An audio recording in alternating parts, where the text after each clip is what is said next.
Baik, selamat pagi anak-anak kami, siswa kelas 12 SMA. Kembali lagi bersama saya Bapak AP Manulang ya. Hari ini kita akan belajar materi baru bab 2, yaitu tentang teks cerita sejarah.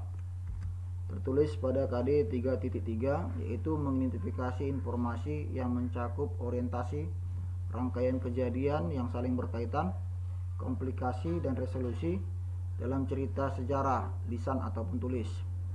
Lalu KD 4.3 yaitu mengonstruksi nilai-nilai dari informasi cerita sejarah dalam sebuah teks cerita sejarah. Indikatornya diharapkan anak kami dapat menentukan informasi berupa pengetahuan dan urutan kejadian mencakup orientasi, rangkaian kejadian yang saling berkaitan, komplikasi dan resolusi dalam cerita sejarah, lisan ataupun tulis. Lalu kalian juga bisa menemukan makna tersirat dalam teks cerita sejarah secara lisan dan tulis. Tujuan pembelajarannya, nanti anak kami itu dapat mengidentifikasi informasi yang mencakup orientasi, rangkaian kejadian yang saling berkaitan, komplikasi dan resolusi dalam cerita sejarah, lisan ataupun tulis, serta terampil mengonstruksi nilai-nilai dari informasi cerita sejarah dalam sebuah teks cerita sejarah dengan kreatif secara proses pembelajaran dengan percaya diri serta pantang menyerah. Apa itu teks cerita sejarah?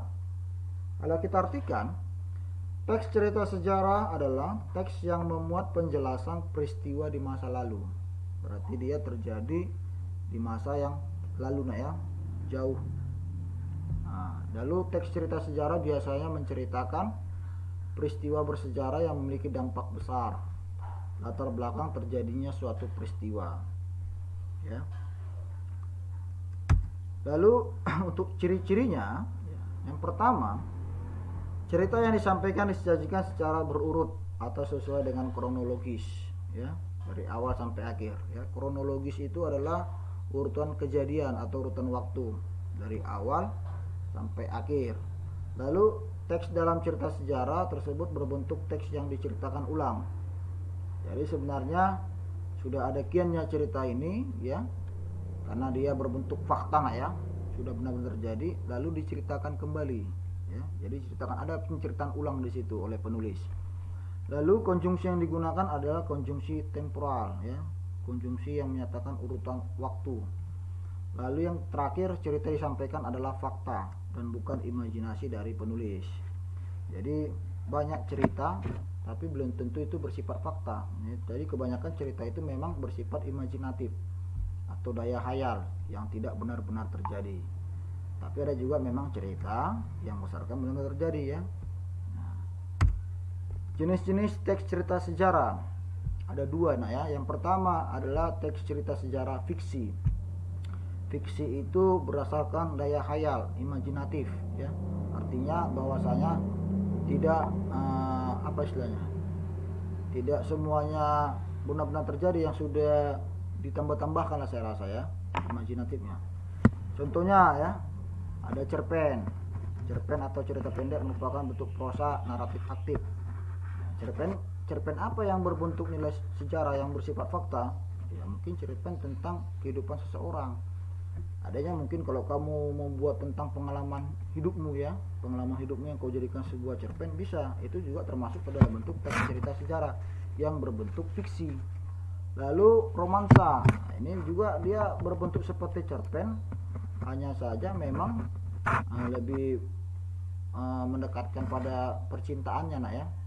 Sejenis karya sastra dalam bentuk prosa yang menggambarkan tindakan para pelaku sesuai dengan karakter dan isi jiwa mereka. Ini biasanya percintaan.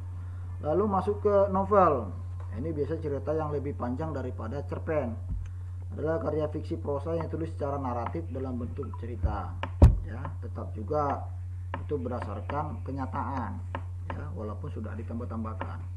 Lalu legenda. Legenda adalah cerita prosa rakyat yang dianggap suatu yang benar-benar terjadi. Misalnya legenda ini kan cerita yang dibuat berdasarkan keganjilan alam. Atau ada yang mengatakan bahwasanya ini cerita yang dibuat tentang asal usul suatu tempat. Contohnya terjadi di Danau Toba, kan ada tempat di situ ya. Kenapa Danau Toba ini unik? ya, karena memang di tengah-tengahnya ada pulau ya, Pulau Samosir, makanya dikatakan itu asal usulnya kenapa ada Danau Toba. Nah, itu ada ceritanya. Itu kalau di sebagian pihak ya, daerah sekitar menyatakan bahwasanya cerita itu benar ya.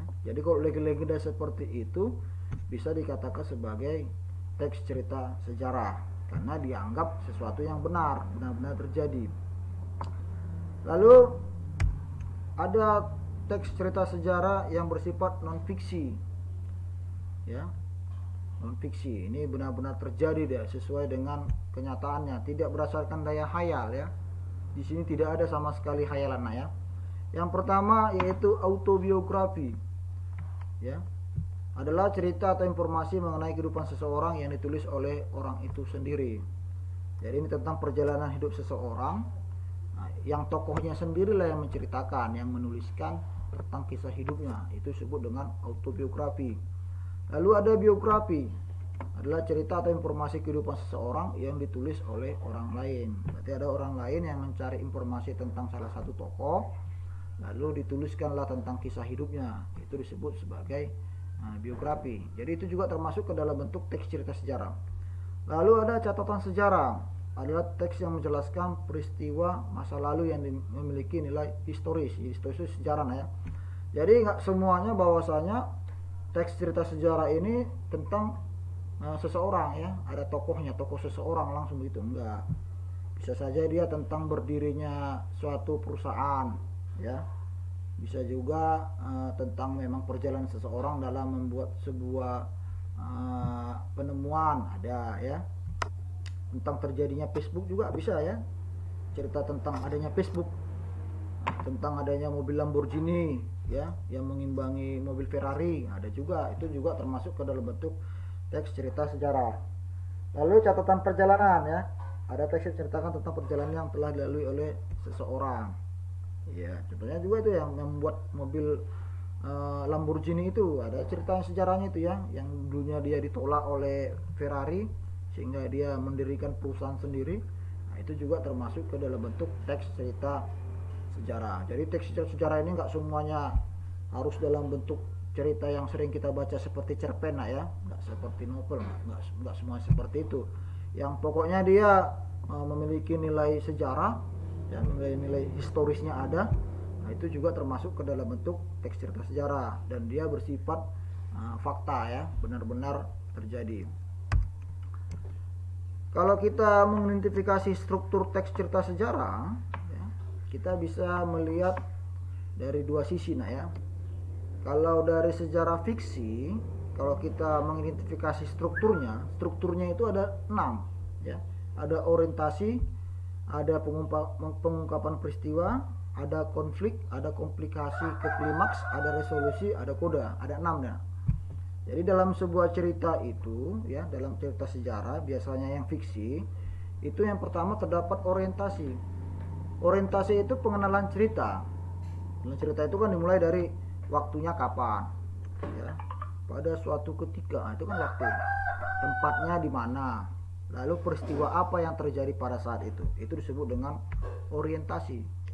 Itu biasanya di awal-awal cerita deh itu ya. Kalau kita membaca sebuah teks cerita, kalau dia cerita sejarah fiksi, nah dimulai dari orientasi. Lalu yang kedua adalah pengungkapan peristiwa. Peristiwa awal yang menimbulkan berbagai permasalahan. Jadi biasanya kalau sebuah cerita itu pasti ada konfliknya, ada permasalahannya. Jadi kan nggak mungkin langsung terjadi masalah, kan dimulai dari peristiwa awalnya ya. Tapi dia belum masuk ke permasalahan, peristiwa awal yang menjadi permasalahan pada cerita tersebut. Lalu yang ketiga menuju konflik. Jadi permasalahan itu terjadi ya. Mulailah terjadi permasalahannya. Setelah mulai terjadi permasalahannya, masuk ke komplikasi. Komplikasi itu artinya masalahnya semakin membesar, semakin meluas ya, semakin banyak. Nah, seperti itulah dia. Sampai ke klimaks. Klimaks itu puncak masalahnya. Jadi setiap permasalahan begitu ya, dimulai dari apa yang menimbulkan permasalahannya menjadi permasalahan, permasalahannya semakin besar sampai ke puncak masalah. Lalu masuk yang kelima, walaupun sudah ada permasalahannya, pasti ada resolusinya ya. Cara jalan keluar ya. Cara untuk menyelesaikan masalah itu sebut dengan resolusi. Masalah itu bisa terselesaikan atau tidak itu belakangan. Yang penting ada cara penyelesaian masalah. Lalu yang terakhir disebut dengan koda. Koda itu akhir cerita ya. Jadi akhir cerita ini kan bisa bersifat dia yang happy ending, ada yang sad ending ya. Happy ending artinya cerita itu berakhir dengan bahagia. Lalu ada cerita yang tidak berakhir dengan bahagia. Itu tadi sudah ada resolusi, belum tentu resolusi itu berjalan dengan baik. Kalau dia berjalan dengan baik, ya mungkin ceritanya akan happy ending, ceritanya akan berakhir dengan bahagia. Nah, itu kalau kita menganalisis struktur teks cerita sejarah. Kalau biasanya cerita sejarahnya itu cerita sejarah fiksi seperti tadi cerpen, novel ya. Ada juga tadi apa tadi seperti legenda ya, romansa. Itu bisa kita ambil dari struktur teks cerita sejarah yang secara fiksi. Lalu ada yang secara non fiksi. Kalau struktur teks cerita sejarah secara non fiksi ini biasanya ada 3 ya. Ada pengenalan atau orientasi, ada urutan kejadian, lalu masuk ke reorientasi. Kalau bagian pengenalan ini adalah bagian yang memberikan penjelasan singkat mengenai peristiwa sejarah yang akan diceritakan. Jadi ini masih bagian apanya nih? Bagian-bagian pendahuluannya ya. Nah, masalah penjelasan tentang singkat lah. Ini kisah tentang apa begitu. Lalu masuk ke urutan kejadiannya. Jadi urutan kejadian ini peristiwanya yang sudah diceritakan secara lebih mendetail ya. Bagian ini akan menceritakan urutan kejadian maupun waktu dari teks cerita sejarah yang dibicarakan. Waktu yang dibicarakan tersebut tentu dari kejadian awal sampai kejadian terakhir. Intinya, bagian ini akan menceritakan urutan kejadian secara rinci dan mendetail, sehingga memudahkan pembaca dalam memahami kejadian yang telah terjadi di masa lalu. Jadi ini tentang urutan-urutan kejadiannya. Lalu masuk yang terakhir adalah reorientasi. Jadi bagian ini berisi mengenai pendapat pribadi yang disampaikan oleh penulis. Jadi saya katakan tadi kan bahwasanya teks cerita-cerita ini adalah teks cerita sejarah ini adalah teks cerita yang ditulis ulang. Berarti ada kian teks cerita, ada sebuah sejarah ditulis ulang oleh penulis, lalu di bagian akhirnya nanti penulis itu memberikan pendapat pribadinya ya. Itu disebut sebagai reorientasi. Baik, untuk menambah pemahaman kalian ya, ini ada sebuah teks cerita sejarah. Saya rasa anak semuanya mengenal ya, ini siapa ya? Jenderal Besar Raden Sudirman. Nah, ini bagaimana kisahnya ya? Saya bacakan untuk kita semua. Jenderal Besar Raden Sudirman. Jenderal Besar Raden Sudirman adalah seorang perwira tinggi Indonesia pada masa Revolusi Nasional Indonesia. Sebagai Panglima Besar Tentara Nasional Indonesia pertama, ia adalah sosok yang dihormati di Indonesia. Saat di sekolah menengah, Sudirman mulai menunjukkan kemampuannya dalam memimpin dan berorganisasi dan dihormati oleh masyarakat karena ketaatannya pada Islam. Setelah berhenti kuliah keguruan pada 1936, ia mulai bekerja sebagai seorang guru dan kemudian menjadi kepala sekolah. Di sekolah dasar Muhammadiyah, ia juga aktif dalam kegiatan Muhammadiyah lainnya dan menjadi pemimpin kelompok pemuda Muhammadiyah pada tahun 1937. Setelah Jepang menduduki Hindia Belanda pada 1942, Sudirman tetap mengajar. Pada tahun 1944, ia bergabung dengan Tentara Pembela Tanah Air atau PETA yang disponsori Jepang, menjabat sebagai komandan batalion di Banyumas. Selama menjabat, Sudirman bersama rekannya sesama prajurit melakukan pemberontakan, namun kemudian diasingkan ke Bogor. Setelah Indonesia memproklamasikan kemerdekaannya pada tanggal 17 Agustus 1945, Sudirman melarikan diri dari pusat penahanan, kemudian pergi ke Jakarta untuk bertemu dengan Presiden Soekarno. Dia ditugaskan untuk mengawasi proses penyerahan diri tentara Jepang di Banyumas yang dilakukannya setelah mendirikan divisi lokal Badan Keamanan Rakyat. Pasukannya lalu dijadikan bagian dari divisi 5 pada 20 Oktober oleh Panglima Sementara Urip Sumuharjo. dan Sudirman bertanggung jawab atas divisi tersebut. Pada tanggal 12 November 1945 dalam sebuah pemilihan untuk menentukan Panglima Besar TKR di Yogyakarta, Sudirman terpilih menjadi Panglima Besar, sedangkan Urip yang telah aktif di militer sebelum Sudirman lahir menjadi Kepala Staf. Pada tanggal 19 Desember 1948, beberapa hari setelah Sudirman keluar dari rumah sakit, Belanda melancarkan agresi militer 2 untuk menduduki Yogyakarta. Ketika Belanda mulai menarik diri, Sudirman dipanggil kembali ke Yogyakarta pada bulan Juli 1949. Meskipun ingin terus melanjutkan perlawanan terhadap pasukan Belanda, ia dilarang oleh Presiden Soekarno. Penyakit TBC yang diidapnya kambuh. Ia pensiun dan pindah ke Magelang. Sudirman wafat kurang lebih 1 bulan setelah Belanda mengakui kemerdekaan Indonesia. Dia dimakamkan di Taman Makam Nasional Pahlawan Semaki, Yogyakarta. Kematian Sudirman menjadi duka bagi seluruh rakyat Indonesia. Bendera setengah tiang dikibarkan dan ribuan orang berkumpul untuk menyaksikan prosesi upacara pemakaman. Sudirman terus dihormati oleh rakyat Indonesia. Jadi teks ini termasuk ke dalam teks cerita sejarah, ya, karena memang di dalamnya terdapat tentang sejarah, ya, sejarah dari Sudirman, ya, ada fakta di dalamnya dan memang ini benar-benar terjadi, ya. Kalau kita ambil struktur teks cerita sejarahnya, nak, ya, bahwasanya dalam teks tersebut terdapat pengenalan, ya, pengenalan cerita, penjelasan singkat tentang suatu peristiwa. Ini kita lihat dari tulisan yang sudah saya cetak kuning ini, nak, ya. Ini penjelasan tentang orientasi atau pengenalannya. Lalu di bagian yang bercetak hijau ini, ya, ini adalah urutan kejadiannya, urutan kejadian tentang perjalanan dari Jenderal Sudirman. Lalu yang di bagian biru ini adalah pendapat dari penulis, ya. Penulis berpendapat bahwasanya kematian Sudirman menjadi duka bagi seluruh rakyat Indonesia. Itu kan masih pendapat dari penulis, ya, disampaikan di teks cerita sejarahnya. Baik, untuk tugas kalian, ya, kalian sudah bisa lihat ini, ya, ini gambar apa. Anak-anak kami pasti sudah sebagian sudah mengetahui, ya, ini adalah tentang tsunami di Aceh. Apakah tsunami di Aceh juga termasuk ke dalam bentuk sejarah? Apakah bisa dimasukkan ke dalam bentuk cerita, teks cerita sejarah? Nah, ini ada teksnya, ya. Nah, tsunami Aceh.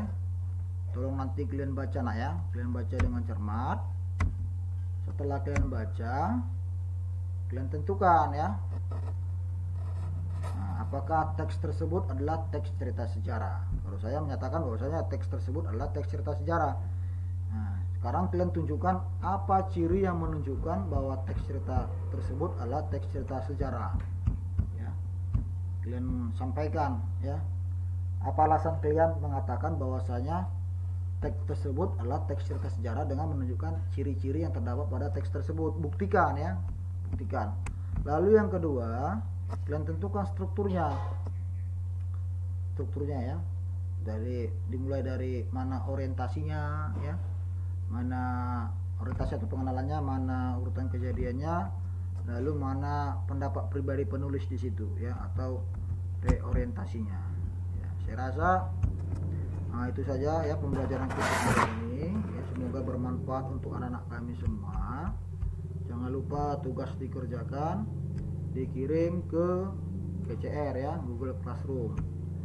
Nah, saya tutup pembelajaran kita hari ini dengan mengucapkan selamat pagi dan salam sejahtera buat kita semua.